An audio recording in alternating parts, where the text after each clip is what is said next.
what it's really all about.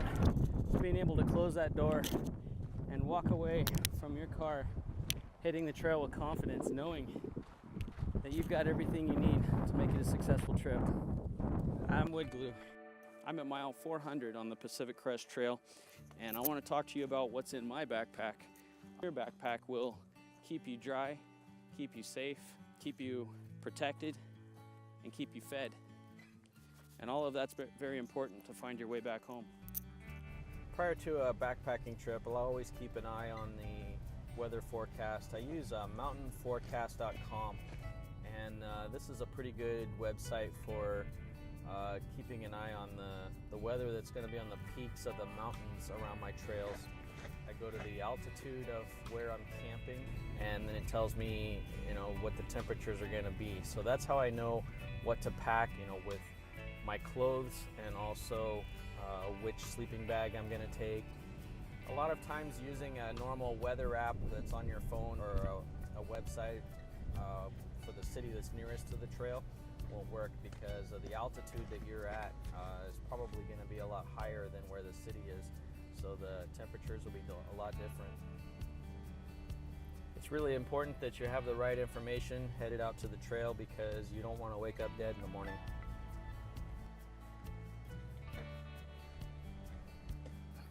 What's in your pack can make all the difference in the success of your trip.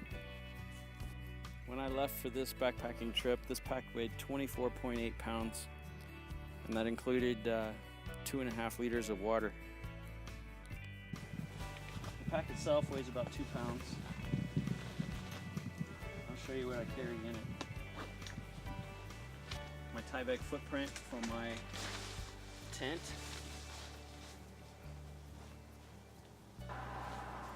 My puffy jacket.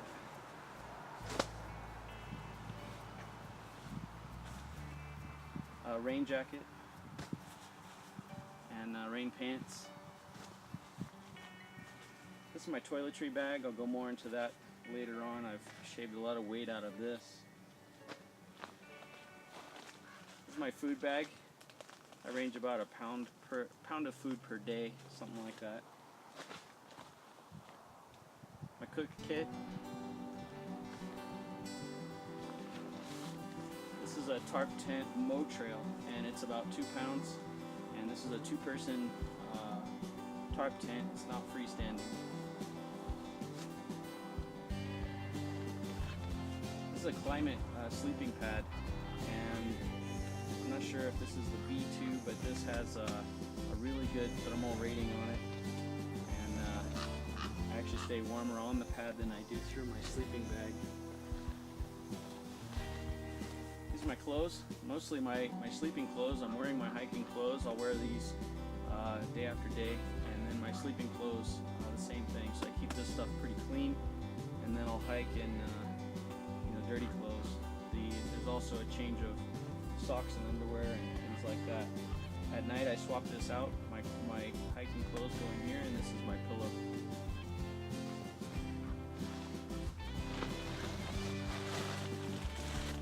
This is my sleeping bag, and I keep it inside this waterproof bag because I've got a really bad experience with arriving to camp one night with a wet sleeping pad and a wet sleeping bag as a result of a dirty water bag that I had leaking about 1 liter of water into the pack. So now I keep it in here.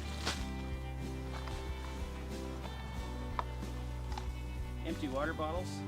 For carrying capacity, I'll typically bring about 1 liter per 4 miles.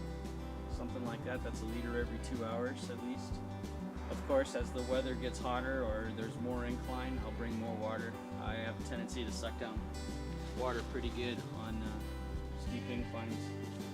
This is a battery, but it's got a solar panel on it. The solar panel doesn't work real well, so it serves better as a battery for charging my cameras and my cell phone. This is a steel digging trowel. I could probably go lighter on this, but this is what I have for now. Wet wipes. I use this as toilet paper and also as clean up at night, cleaning the dirt off my feet or face. I've got hand sanitizer on the pack, and also on the pack, you've probably seen in my videos, I've got a pocket knife. I have yet to ever use this knife for more than opening up a salami pack or a cheese, package of cheese. My car key, I keep that separate from all the rest of my keys, and this is just to save weight. I leave the rest of the keys in the car or at home. This is my trail wallet. I've got my driver's license, my debit card, and also my medical insurance card. And I leave my big heavy wallet at home. Extra Ziploc bags for trash mostly. This is my water filter. This is a Katadyn Be-Free, and I'm pretty happy with this. This is the lightest filter I've come across, and I really like it. I've got another video that I'll link right here. Pulling silty water out of a river and turning it clear with this filter. Pretty awesome.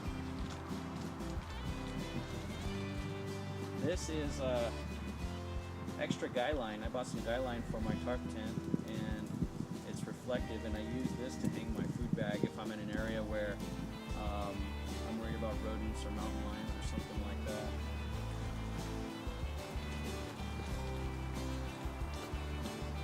My headlamp. This is a Coleman brand, and I like this a lot. My spork.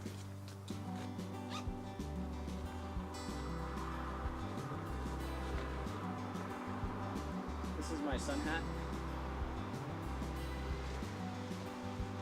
And a bandana. And with that, the pack is completely empty. What I have in my toiletry bag. This is Gold Bond cream, and then a sewing kit. Believe it or not, I've actually had to use this sewing kit, and an extra set of batteries for my headlamp.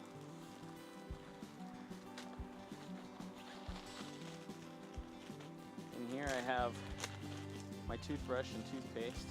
I try to use a nearly empty toothpaste. I've cut the butt off of my toothbrush. Dental floss, which you can also sew stuff up with or tie stuff up with. This is a chapstick tube with roll-on deodorant inside of it, and on the outside of it I've put duct tape, mostly for foot care, taking care of hot spots on my feet, things like that. And then I also have a chapstick tube with chapstick in it. In here I've got my quote-unquote first aid. It's basically just Advil and glucosamine pills, some stomach pills and allergy pills, and then band-aids and antibiotic ointment and burn cream, antiseptic wipes, and a pair of rubber gloves.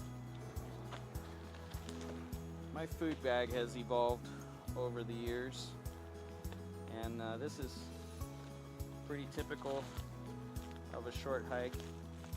I will have a Ziploc bag that I carry in my pocket actually, and it's just got some fruit juice bites in it, and granola bars.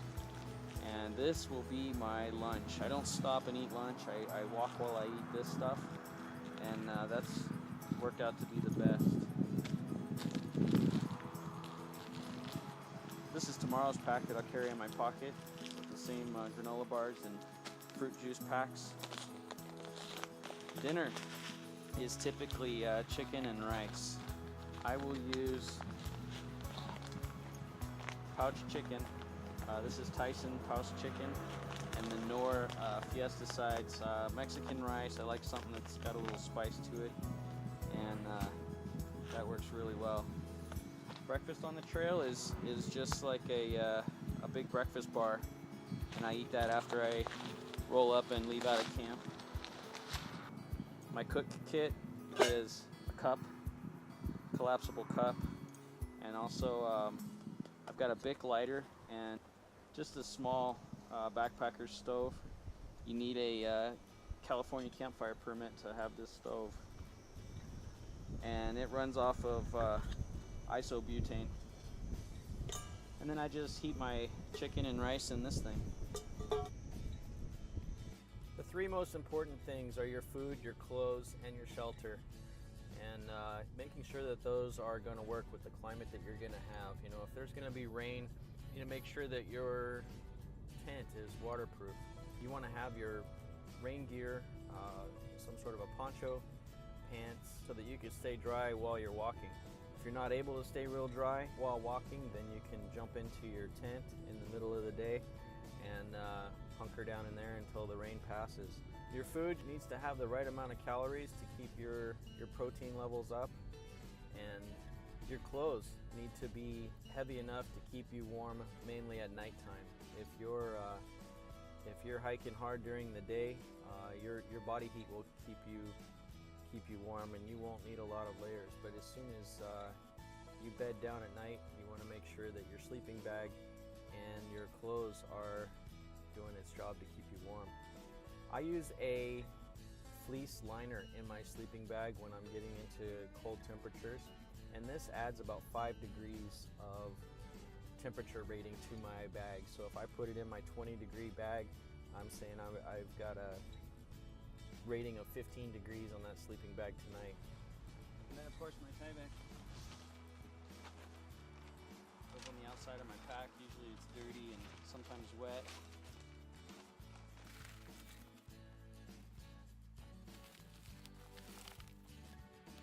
And just like that, I'm ready to go.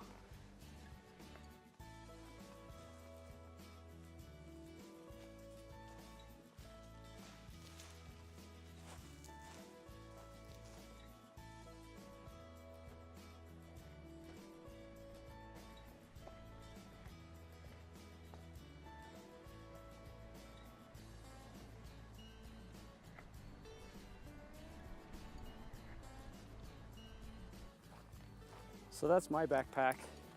I know there's a lot of things that could be lighter. My sleeping bag, for example, it's only a 40-degree bag. That's my summer bag. My winter bag weighs 2 pounds more, and it's a 20 degree. So I try to carry the summer bag as long as I can. And this trip's actually pushing it. It got pretty chilly last night. So, you know, slowly I've replaced almost everything. At least once, maybe twice. You know, water filters. I'm on my third one. Each one getting lighter and lighter. I've taken a lot of things out of my pack. You know, I don't carry camp shoes. A lot of people will do that. I've just gotten to where I don't spend a lot of time in camp. I hike as long as I can during the day, and then I'll set up camp, and I could barely muster the energy to eat dinner before crashing out before the sun goes down. So camp shoes have come out of the pack. I used to bring something to sit on in camp, and I don't bring that anymore. All kinds of stuff like that I've slowly combed through the pack and removed or found a way to lighten it up. You know, my water bottles, I don't have the safety seal ring on those anymore. Clip all those off, and you know, it might take 10 of those to save an ounce, but every little bit counts. You know, putting a deodorant in a chapstick tube, it was kind of a pain in the butt. I don't know if I would do it again, but I did it once, and I've been using that deodorant. So it's pretty fun to bring your pack weights down. This trip I was 24.8 pounds with my food and water and everything. So I was pretty pleased with that. And I hope to get even lighter someday.